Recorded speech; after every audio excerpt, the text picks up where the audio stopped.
Saya doakan Bapak, para aparat maupun TNI yang membela rakyat, semua anak cucu Bapak selamat dunia akhirat. Amin. Hari ini terjadi pengerahan massa besar-besaran di Kota Bandung. Sejumlah tokoh disertai ribuan massa bergerak menuju KPU menolak pemilu curang. Selain KPU juga mereka mendatangi Bawaslu, menasehati, menekankan kepada Bawaslu untuk menguak kebenaran, mengungkap kebenaran, jangan mengekor pada kecurangan. Demikian esensi Pak Rijal Fadilah menasehati Bawaslu. Ini adalah Sebelumnya terjadi keras bicara ancaman Bapak Kiai Haji Atian Ali terhadap KPU untuk minta ketua KPU keluar mendengarkan aspirasi masyarakat. Apabila tidak keluar maka pintu akan didobrak oleh massa. Luar biasa, Bapak Atian Ali akhirnya ketua KPU pun keluar mendengarkan unjuk rasa. Sejumlah massa dengan amarah, kecewa atas kecurangan-kecurangan. Semua ini kita turun hanya demi untuk kebenaran, untuk demokrasi di Indonesia ini lebih baik, tidak carut-marut, sehingga bisa menghasilkan pemimpin yang benar-benar pilihan rakyat, bukan yang diatur oleh penguasa. Dan komitmen para pengunjuk rasa akan hadir berbondong-bondong dari Bandung menuju KPU Pusat Jakarta tanggal 1 Maret 2024. Ya,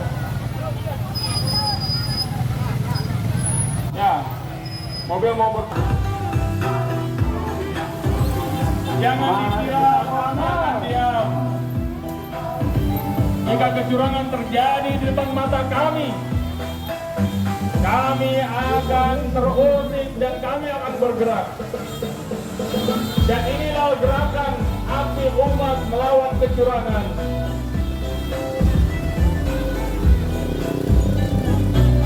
Assalamualaikum, kantor Bawaslu. Kami hadir di kantor Anda akan menyampaikan aspirasi rakyat Bandung. Ya, Ketua Bawaslu harap keluar. Sekali lagi, pimpinan Bawaslu harap menemui kami. Rakyat Jawa Barat yang menuntut keadilan. Demi keadilan rakyat Indonesia menuju Indonesia sejahtera. Dimohon kehadirannya Ketua Bawaslu untuk menyambut kehadiran kami warga Bandung. Bagaimana kecurangan-kecurangan yang sudah terjadi di KPU dan Bawaslu. Kami menyuarakan rakyat Jawa Barat untuk Bawaslu kepada beliau.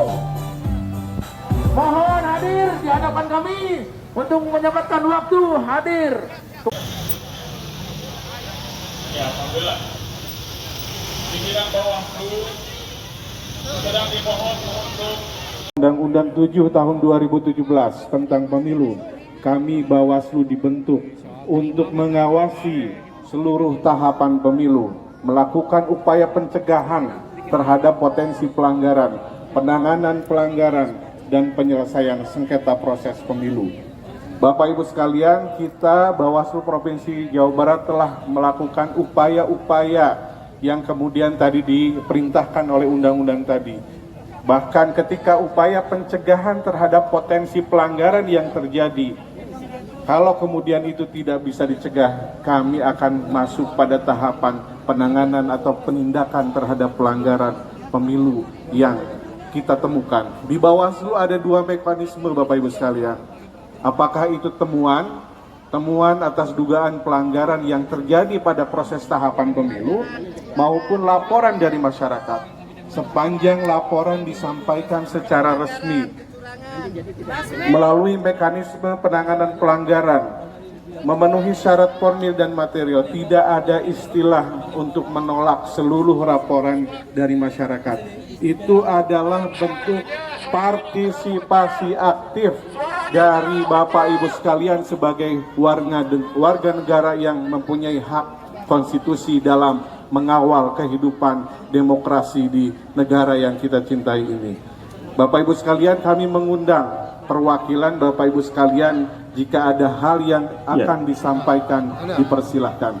Ya. Demikian yang bisa disampaikan. Assalamualaikum warahmatullahi wabarakatuh. Waalaikumsalam warahmatullahi wabarakatuh. Terima kasih Bapak Pimpinan Bawaslu. Ya, silakan Pak. Ya, terima kasih. Assalamualaikum warahmatullahi wabarakatuh. Waalaikumsalam. Bapak Ketua Bawaslu Jawa Barat serta jajaran yang saya hormati dan kami sangat menghormati. Pertama, tentu bersyukur bisa bertemu untuk menyampaikan aspirasi dan atas penerimaannya yang baik. Selanjutnya, kami pertegas bahwa aspirasi ini muncul karena kami meyakini proses pemilu khususnya Pilpres itu telah berlangsung curang yang bisa dikategorikan terstruktur, sistematis, dan masif.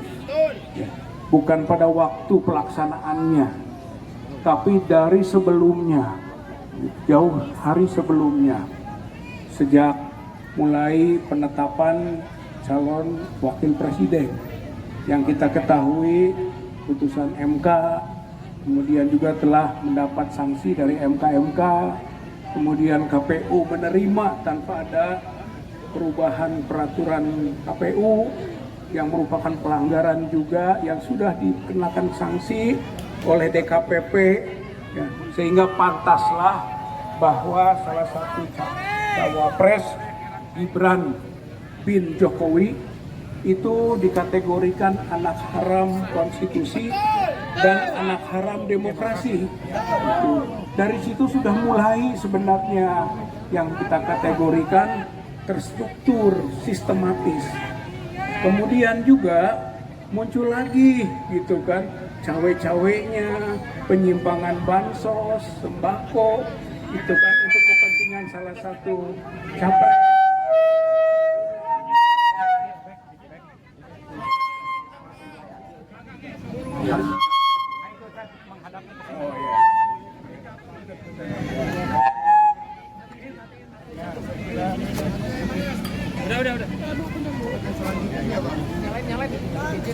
Feedback Kang, iya nak.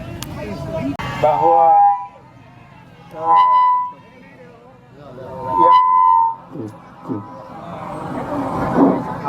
yang disebut dengan kecurangan itu bukan pada waktunya, tapi sejak sebelumnya, sehingga bolehlah dilihat dari pandangan pakar hukum tata negara yang kemudian dituangkan dalam film dokumenter Dirty Food. Saya kira itu menggambarkan itu sebelum Pilpres, sebelumnya tanggal 11. Berarti telah digambarkan ada kecurangan yang sistematis. Dan ketika tanggal Terus saja nggak apa-apa. tanggal pelaksanaannya tanggal 14 itu pembuktian. Sehingga ada beberapa TPS yang sudah tercoblos, ada intimidasi, macam-macam lah variasinya di situ. Dan lebih terbukti lagi ketika ada hitung-hitungan berikutnya yang ternyata C1 plano dengan si rekam itu ternyata tidak sama. Bahkan ada indikasi, mohon ini juga menjadi bahan koreksi atau sekaligus penelitian lebih jauh, bahwa server kita tidak ada di Indonesia. Server kita ada di Singapura melalui Alibaba Cloud. Ungkapan ini bukan merupakan satu hal yang rahasia, tapi ini sudah terbuka. Maka ini menjadi bahan bagi pembuktian kecurangan itu. Jadi proses yang disebut sistematis dan terstruktur tersebut itu pada pada waktu awal, waktu pelaksanaan, dan juga pada waktu penghitungan. Sehingga quick count itu berbasis si rekap, dan si rekap itu yang tidak sempurna. Bahkan sudah sangat jelas juga bahwa sistem ini baru, sistem ini mengalami trial and error. Suatu hal yang sangat penting, strategis, berdampak luas, menggunakan sistem yang trial and error, sampai ada dimatikan segala. Artinya memang sistem kita ini sistem yang tidak bagus. Maka pantas kalau aspirasi kita semua menyatakan bahwa pemilu ini pemilu yang buruk. Sehingga kami punya catatan, sehingga perlu kita menolak hasil pemilu. Belum hasilnya ada, tapi kami sudah bisa menduga antara survei-survei awal, quick count dan real count tidak akan jauh. Betul. Karena itu settingan begitu sejak awal. Betul. Dengan indikasi yang sangat kuat. Akhirnya kita tidak percaya. Dan Bawaslu sebenarnya adalah pihak yang paling bertanggung jawab. Karena Bawaslu yang harus melakukan tadi pencegahan ini maupun penindakan. Dan sekarang sudah jelas kecurangannya terlihat. Belum ada tindakan. Ya tadi dalam bahasa tadi pencegahan lebih jauh lagi. Jadi memang aspirasi kami adalah mengkritisi proses pemilu ini, dan pemilu ini tidak bagus, tidak baik, dan bahkan perlu adanya audit forensik atas sistem IT yang kita gunakan. Betul. Bawaslu harus terbuka. Bahkan Bawaslu khususnya di Jawa Barat ini menjadi contoh untuk menunjukkan silahkan periksa. Nah, gitu. Audit forensik. Masyarakat Jawa Barat tidak merasa terbohongi, tidak merasa tertipu. Harus dipapori oleh Bawaslu Jawa Barat. Nah, kemudian juga tentu saja kami juga melihat bahwa capres yang ada yang juga terlibat menjadi bagian daripada kecurangan itu harus didiskualifikasi. Dan itu sudah disampaikan ke KPU Pusat oleh perwakilan kami. Maka Bawaslu juga ikut membantu Jawa Barat untuk proses-proses pembenahan hukum, penindakan hukum atas pelanggaran hukum yang diduga oleh publik. Saya kira tinggal sikap-sikap Bawaslu Jawa Barat. Saya kira Bawaslu Jawa Barat tidak harus jadi terdepan. Contoh. Jadi contoh. Daripada upaya menjadikan pemilu khususnya Pilpres 2024 itu jujur dan adil. Apa yang diduga masyarakat itu direspon, ditindaklanjuti dengan sikap-sikap yang konstruktif. Gitu. Jadi kami meminta di pusat dan mudah-mudahan didukung di tingkat provinsi, diskualifikasi capres Prabowo Gibran. Itu karena bagian daripada kecurangan yang terjadi. Kemudian juga apabila presiden terlibat dalam proses ini, maka kami mendukung proses-proses yang dikaitkan dengan proses politik, termasuk hak angket yang akan dilakukan oleh DPR RI. Saya kira Bawaslu juga baik tingkat pusat maupun tingkat Jawa Barat harus terbuka. Silahkan hak angket, hak politik gunakan. Kami terbuka data-data dan mekanisme yang kami lakukan selama proses Pilpres atau pemilu itu berjalan. Ujungnya tentu saja semua kami ini mengatakan karena Pak Jokowi juga menjadi bagian terpenting dari proses rusaknya sistem pemilu 2024 ini, maka untuk dimakzulkan Jokowi. Karena sumber dari kerusakan ini adalah Presiden Republik Indonesia. Oleh itu, selama tidak diturunkan, selama masih ada, kami yakin pemilu ini tidak akan berlangsung secara jujur dan adil. Kita tidak akan tunggu real count, karena real count tidak jauh berbeda dengan quick count yang sumber awalnya adalah survei-survei abal-abal dan bayaran. Karena itu ini menjadi benar-benar perhatian kita semuanya. Mohon maaf segala hal yang kurang berkenan. Terima kasih. Assalamualaikum warahmatullahi wabarakatuh. Bapak Rizal Fadil.